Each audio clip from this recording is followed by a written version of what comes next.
With the last video we left off with, we showed how a demand curve is created. And that demand curve has a couple of principles worth noting. One, that the demand curve is downward sloping, and that reflects the inverse relationship between price and quantity demanded. When price goes up, quantity demanded goes down, and when price goes down, quantity demanded goes up. That's basically the law of demand. The law of demand simply reflects the inverse relationship between those two variables. And for most goods and services, this is the case, but there are some exceptions. Um, so when does this relationship not hold?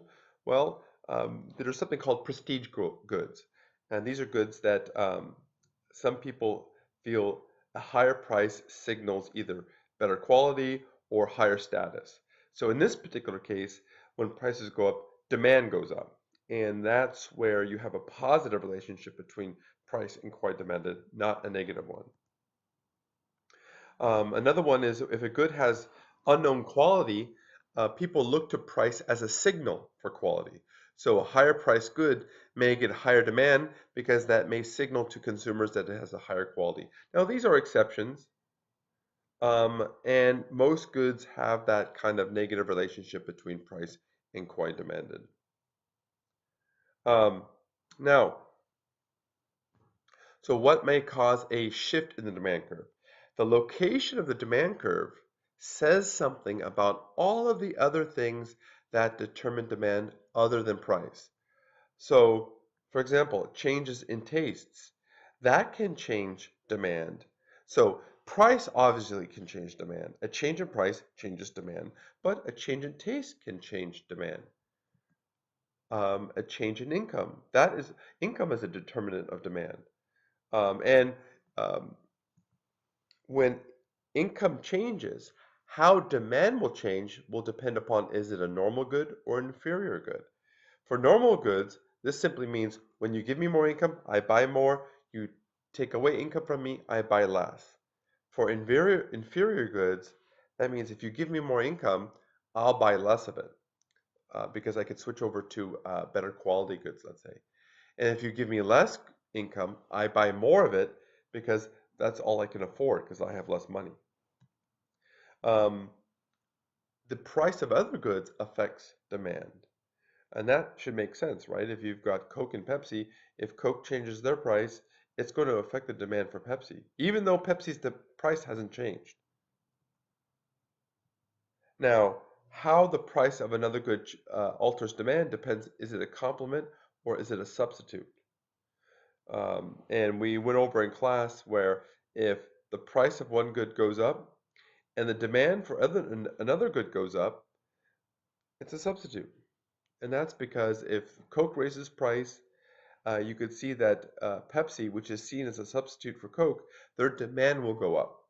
So that positive relationship between the price of one good and the demand of another substitute. And if it's a negative relationship, it's a complement. So if the price of peanut butter goes up, the demand for jelly should go down because peanut butter and jelly are usually bought together to make a sandwich. And another example of a determinant of demand that's not a price is the consumer expectations. If you feel that the your expectations for life in general go up, the, the demand for goods and services should go up too. If you feel more pessimistic about the future, demand should fall. So these four things are four generic determinants of demand that can affect demand that have nothing to do with price. And when these change, demand curves shift. They either shift to the left or to the right. So when we look at all of the things that affect demand, we could set up what we call a demand function. And that's what we see here.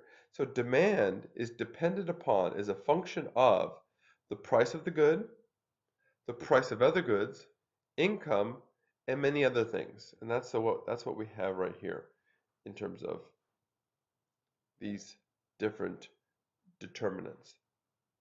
Now what we can do is we could isolate price and we can isolate price and see what impact this has on demand, and then we could form a demand curve. And the demand curve is going to look like this. Sorry. Hold on. It's going to look like this. So you can see the demand of a good is going to be a function of two things. This is what we call autonomous spending. This is demand that has nothing to do with price. And that's basically all of these variables over here. This is the price of other goods, this is income, and these are all other factors. These are things that affect demand that have nothing to do with price. And of course, demand is also affected by the price of a good. So here's the price, and this is going to be the slope of the demand curve. So what we can do is we could graph this. Now what happens is when this is usually graphed, it's usually graphed in terms of P, not in terms of Q. So what we can do is we can rearrange this equation and have it in terms of P instead of Q, and it'll look like this.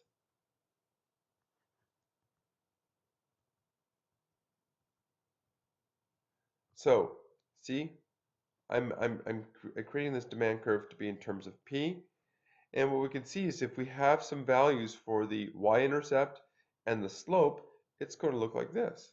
So if Q is 0, this is 0, so P equals 10, and that's what you see right here. When Q is 0, P is 10. And this right here is the slope of this line. It's downward sloping, so that's why we have a negative right here, a negative right here. And it's got a slope of 1/2.